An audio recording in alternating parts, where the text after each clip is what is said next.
In the 2 decades since Columbine, video games have been at the center of the controversy surrounding gun violence in America. Particularly violent video games. And it has experts and some parents alarmed. This includes the gruesome and grisly video games that are now commonplace.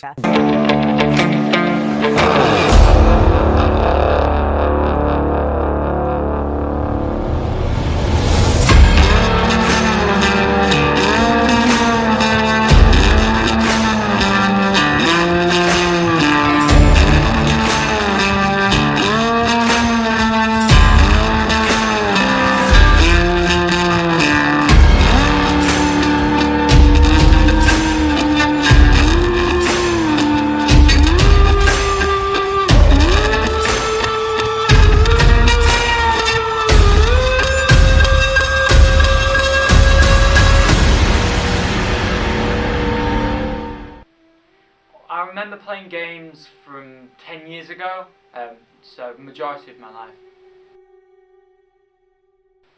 Oh, I remember playing Star Wars Battlefront 2 on the PlayStation 2, yeah. That was one of the first games I played. Yeah, I've definitely played games that are higher age rating than my own age. Things like Halo, which is typically 16 rated, I played when I was younger. And GTA 5 and Call of Duty, which are 18s. I play now and I'm not even 18, so yeah, definitely.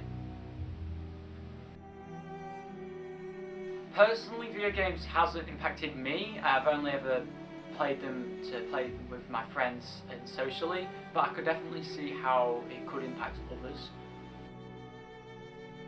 I could definitely see video games causing violence, but at the end of the day, the pros outweigh the cons by a mile. You know, video games is such a social place.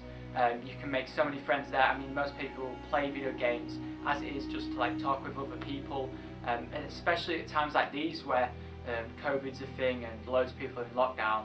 It's hard to get in contact with people face to face. So through video games is a great way.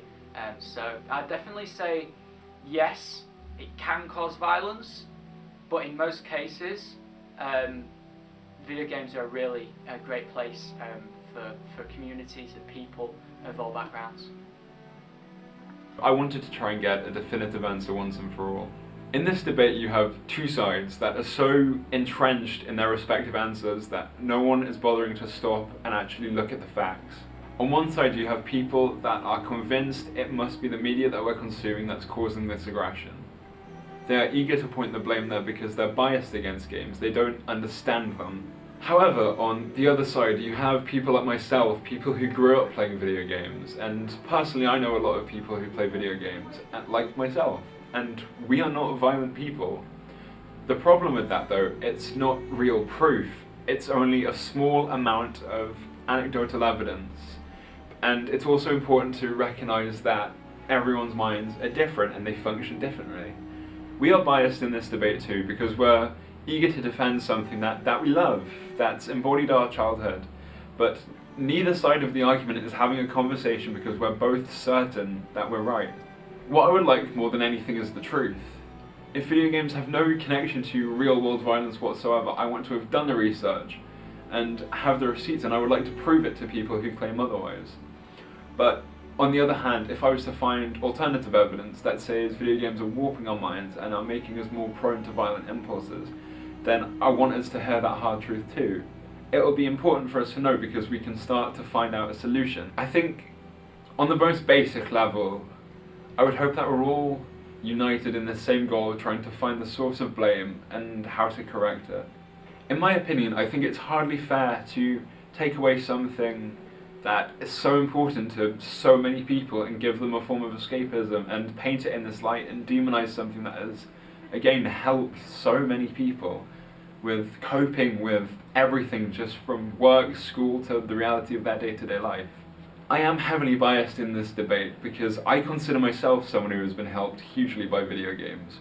I admire the people who make them, the teams of people from all different communities, all different backgrounds who come together with the one goal of trying to bring people enjoyment.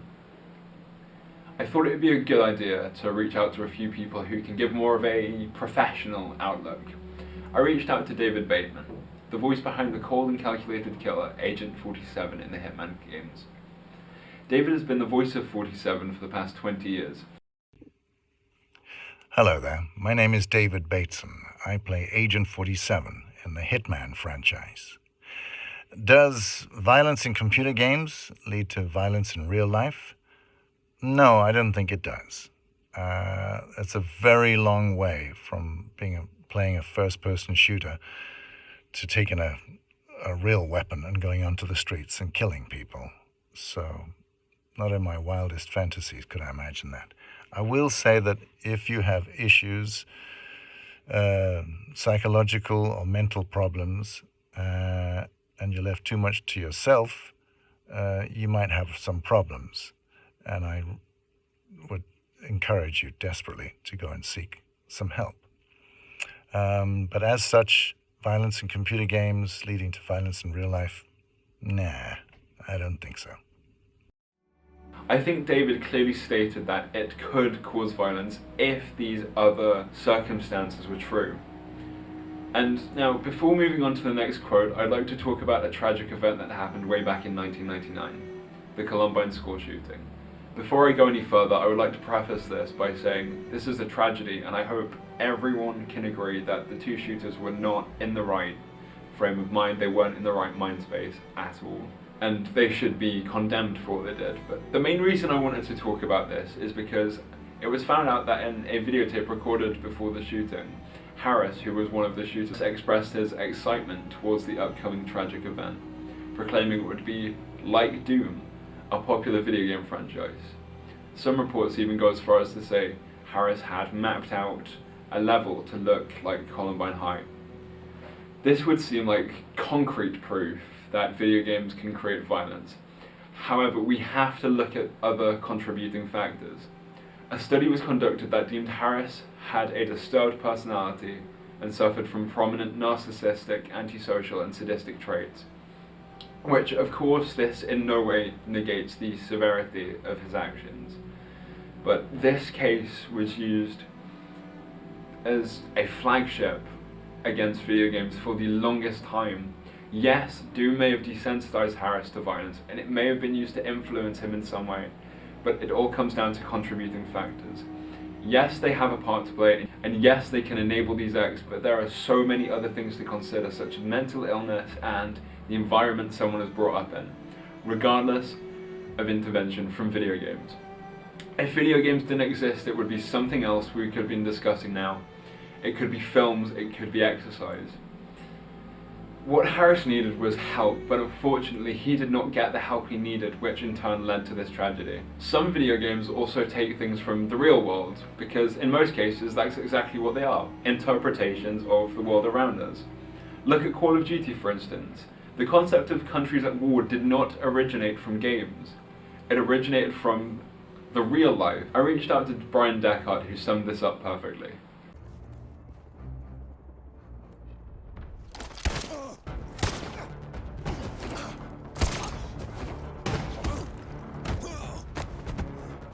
Violence and war predate video games by thousands of years. Video games are an evolution of media to explore and express the human condition, which includes living in a violent world, and an evolution of games and sport, which in my opinion also create a more productive outlet for competition between groups and build community instead of destroying it.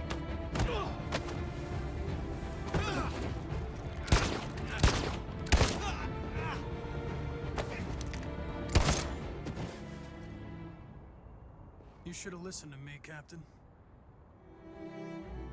Bryan makes a good point in saying that all of these things predate the existence of video games. In theory, watching the news is just as bad as gaming, and the news is seen as this great informative thing for the most part, where in reality it exposes people to the reality of the world. In recent times, the world has become a really violent place. So to me, it really makes no difference whether people are being exposed to games or the news. They can be just as bad as each other. And in my opinion, I believe it's better to vent through the media of video games than to bottle it up inside, which could lead to more tragedies. For the final part of this documentary, I'd like to talk about what gaming means to me, and to do that, I'd like to talk about a game that has meant a lot to me. That's The Last of Us. On the surface, The Last of Us is a dystopian zombie adventure game. And sure, on the first playthrough, it feels exactly like that, but to me and so many others, it's so much more. To me, it's about vulnerability, allowing yourself to open up to people. In the game you play as Joel, a man mourning the loss of his only daughter, a man with few moral lines left to cross. You follow his journey with Ellie, a young girl who's lost her friends and her family, and you are tasked to smuggle her across the country. Throughout the game, you watch Joel and Ellie go from strangers completing a job to developing a father-daughter type bond and being able to watch that grow. And through playing it, slowly taught me to open myself up to others and build deep emotional connections with people and to allow myself to be more vulnerable. And throughout the 16 hours it takes to complete the game, you develop a connection with these characters as you watch their lives unfold in front of you. Yes, they are fake, but they are written as real people. And I'd like to leave you with this. Each person gets what they need from games. For me, it was the ability to open myself up more, to allow myself to feel things. For others, it's a way to escape, to make friends, or simply to unwind after a long day.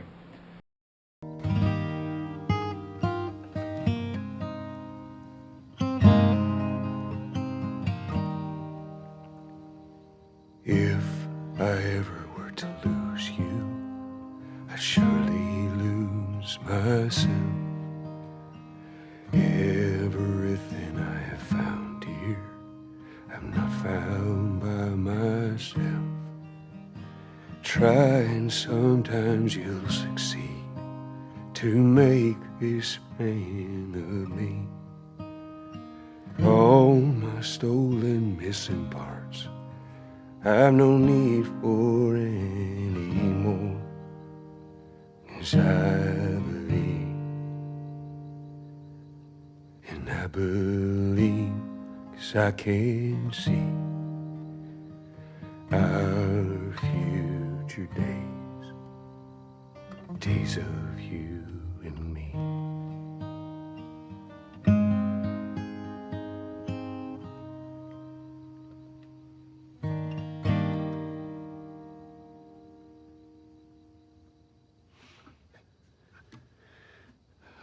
There you go.